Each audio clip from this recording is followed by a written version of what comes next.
the Gerontological Society of America, Advancing Innovation in Aging. GSA on Aging. I'm Howard Degenholtz, social media editor of The Gerontologist, a publication of the Gerontological Society of America. I interviewed Dr. Raina Croft about her recent paper, The Whitest City in America, a smaller Black community's experience of gentrification, displacement, and aging in place.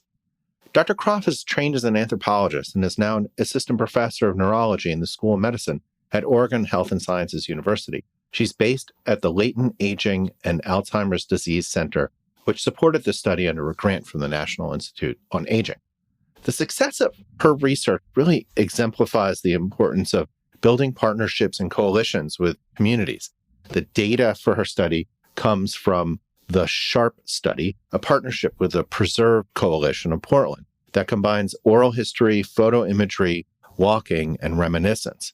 As you'll hear from our conversation, the focus group participants shared personal experiences with honesty and candor that only comes when people can trust in researchers to tell their stories. Thank you for taking the time to speak with me about your paper in The Gerontologist. Yeah, it's a pleasure. So you have a paper titled, caught my eye, Whitest City in America, a smaller Black community's experience of gentrification, displacement, and aging in place. Raina, tell us why you got interested in this topic and why this study and how it fits in with your larger research program. Sure. Well, first and foremost, I am a qualitative person. I am a qualitative researcher, and I'm drawn to narrative and to stories and people's experiences, and trying to put together or synthesize many different people's experiences to arrive at a larger story, and to translate that in ways to the public that they will care about it and become engaged, and also in a way that I think fairly represents what it is each individual was trying to convey, but also what the community, whether that be the community as a focus group or the community they were speaking to, were trying to convey. I'm also a medical anthropologist, and so I look at how does culture affect health and how does health affect culture. But the work I've been doing in looking at gentrification and my overall work, which is creating culturally celebratory brain health interventions for older Black adults in particular, that's really what I would consider dipping into neuroanthropology, which is understanding how does culture affect the brain structure, the evolution of culture, and how does the brain reflect the evolution of culture. So, vice versa. And in this sense, I'm talking about really the macro culture of America, the culture of inequity, or at least how the culture was founded on inequity and the idea that one race is superior to another. And how do those ideologies and cultural constructs filter down through the various levels until they get to how neighborhoods are formed and respected or thought of, how people of color are thought of and respected, and how does that affect their individual health? And in this case, I'm looking at how do these processes that really do filter from an ideology down through policy, down through neighborhood changes, how does that affect the brain health of older Black adults who are trying to age in place in an area that is rapidly changing? And so this affects how socially engaged they are. And we know that social engagement in networks is so critical for healthy brain aging. So this paper is reporting on a series of focus groups. Was there another component to the larger study? Well, this was done in collaboration with Preserve Coalition for African American Memory and Brain Health. So we had known for a long time through our community events, through being community members ourselves, this is my hometown community, that neighborhood change and gentrification and really living at the intersectionality of being Black and older in a majority white city, that these are all major concerns for our population. As a good qualitative study, we tried to be unbiased and open and not place our assumptions or frameworks onto other people, but had an open-ended question to see, does gentrification, do other issues arise naturally within conversation as a priority? And in this case, we just asked, what are barriers to healthier aging in Portland?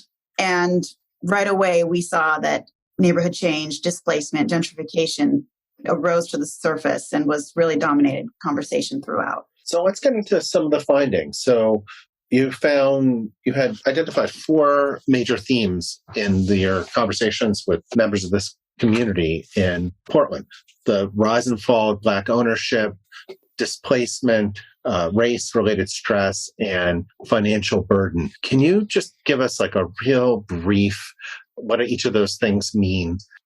Yeah, sure. So the rise and fall of Black ownership, I think it's important to note that as we were talking about what are barriers to healthy aging right now, people really concentrated on the history of barriers and within the Black community over the course of their lifetime.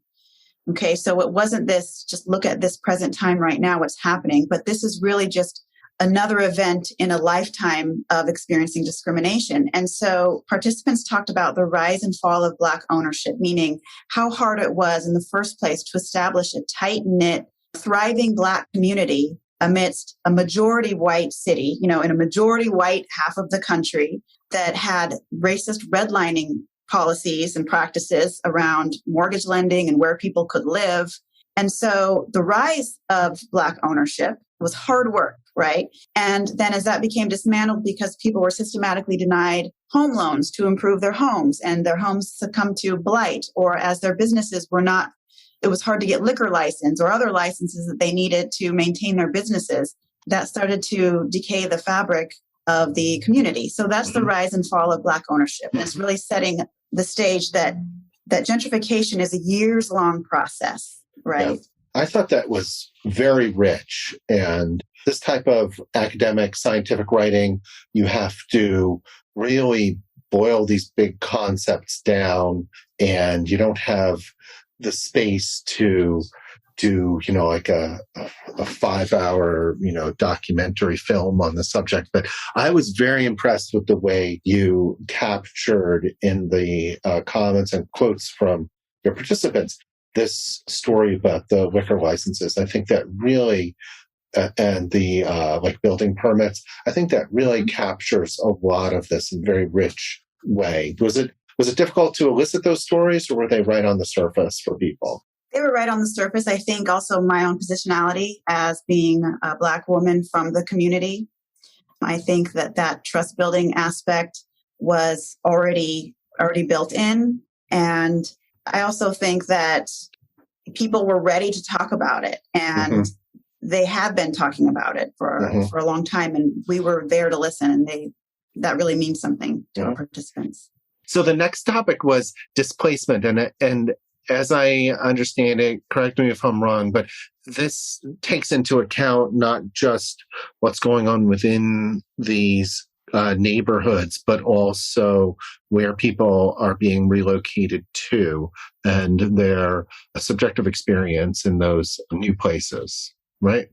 Right. So when we talk about displacement, it's two kinds of displacement. There's physical displacement, actually being moved physically, right, out of your neighborhood where you had felt a sense of belonging, maybe for generations. And then there's the cultural displacement. And that is for those who remain in the gentrifying neighborhoods, because the neighborhood is they're experiencing cultural incongruence with the new demographic, which is usually younger, whiter, higher socioeconomic status.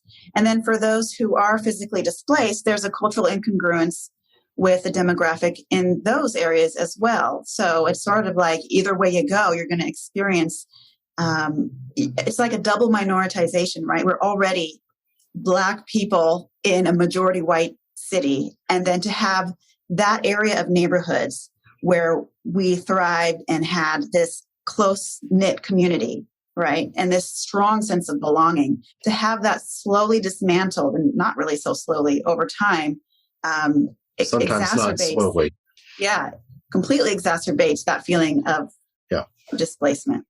I saw a reference to Mindy Fullilove. I had the opportunity to hear her speak here in Pittsburgh, and she talked about some of her foundational work in the Hill District and also in Homewood here in Pittsburgh, which is near where I live. And it was the displacement, but also the very rapid decline of the neighborhood after highway construction. And it came through in your work, but it's also quite apparent in our city here.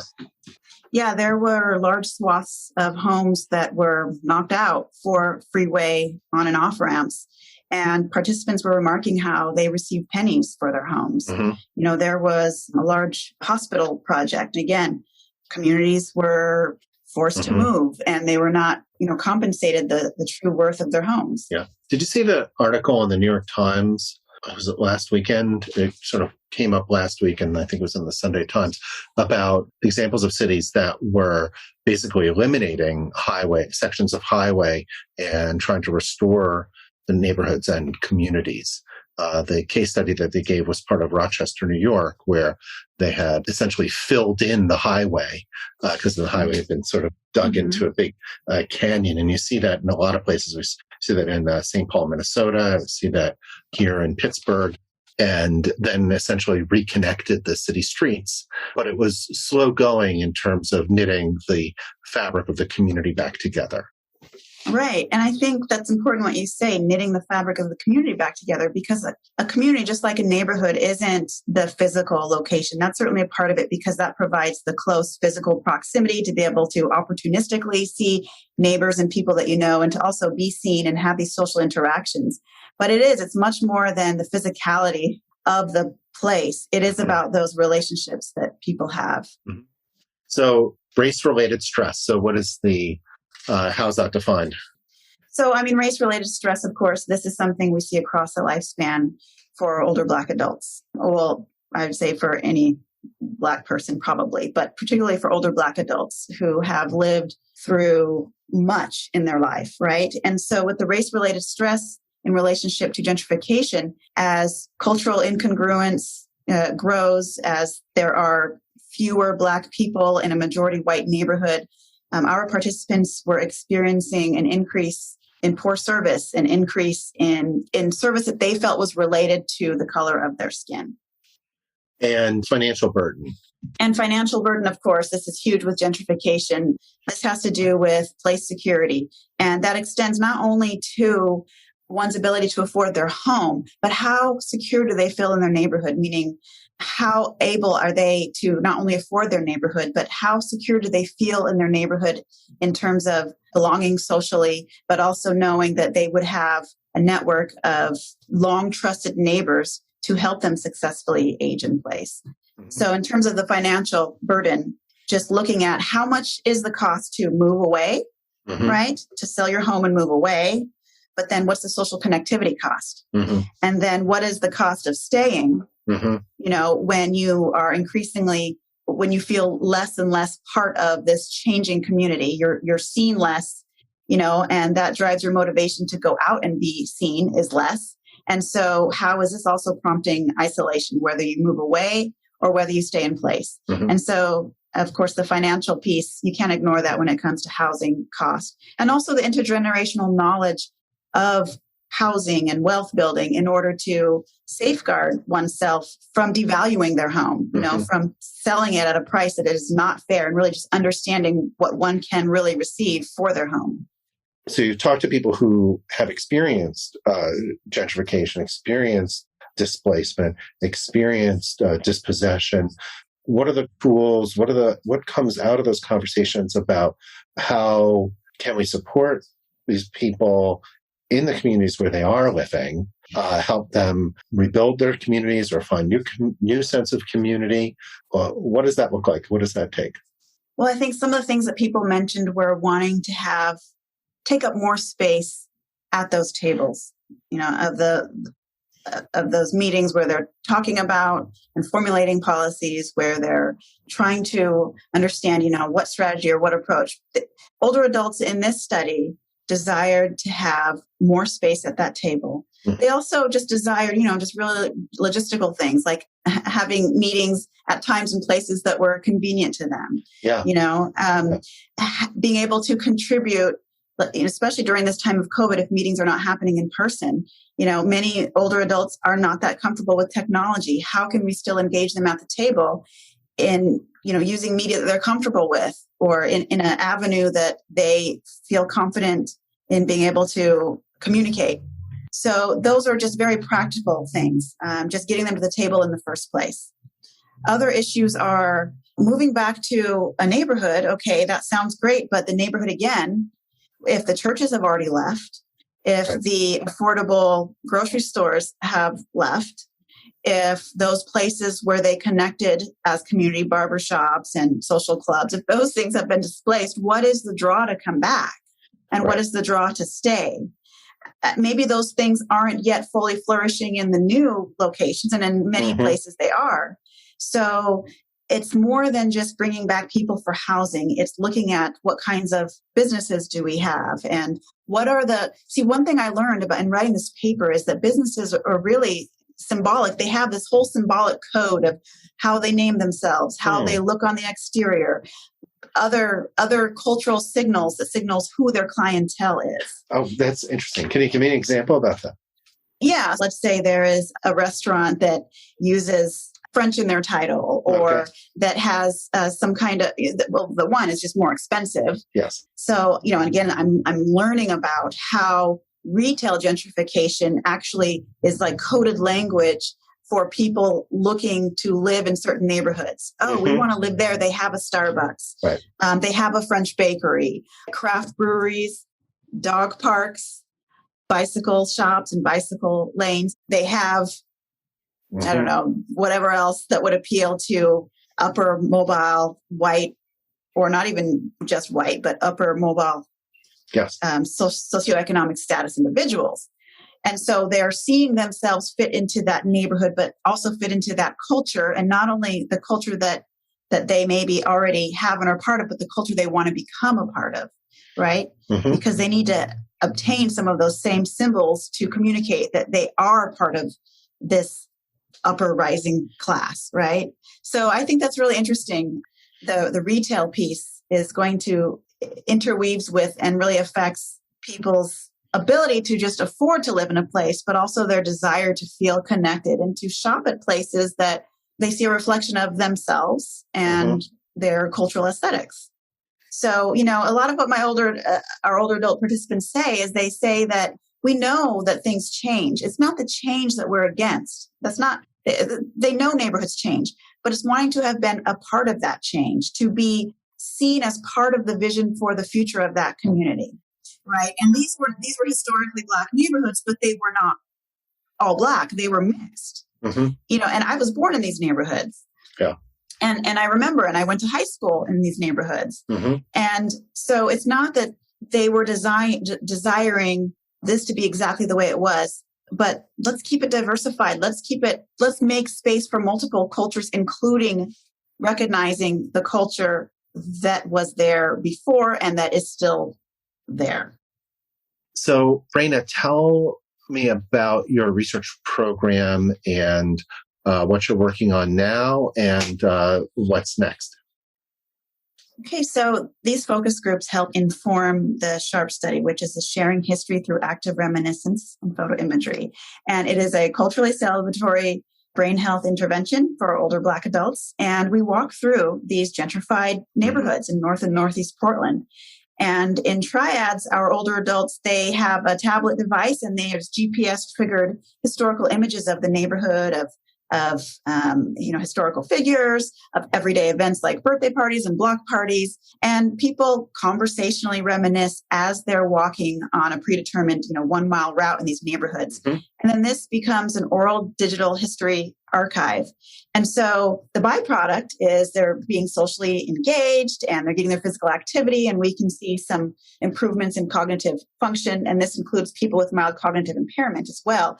But people have this driving motivation to stay engaged because at the center is celebrating the heritage of the Black community and thinking about what does our new future look like. And also at the center is this priority, preserving community history as it's being, uprooted and essentially lost. Not only lost because of gentrification, but because those who hold the memories and the stories of the community, of the history of the neighborhood, are also growing older and experiencing memory loss. So that's the work that I'm doing now. That's fascinating. Yeah, I'm trying to translate the stories from these focus groups and what was important to people into an action that can improve brain health and connectivity. And really a way to heal from the trauma of gentrification, because they're talking with other people who know exactly their sense of community loss because they've experienced it too. Okay. So, Raina, thank you very much for taking the time today. I really enjoyed speaking with you and learning about your research. Thank you. And I especially want to thank my co-authors, Doctors Monique Hedman and Lisa Barnes. I also must thank my mentor, Linda Boyce, as well. She has passed away, but she had a remarkable influence on the trajectory of my career. Thank you very much. Thanks for listening. To learn more about the Gerontologist and to read its latest articles, visit the website at www.geron.org.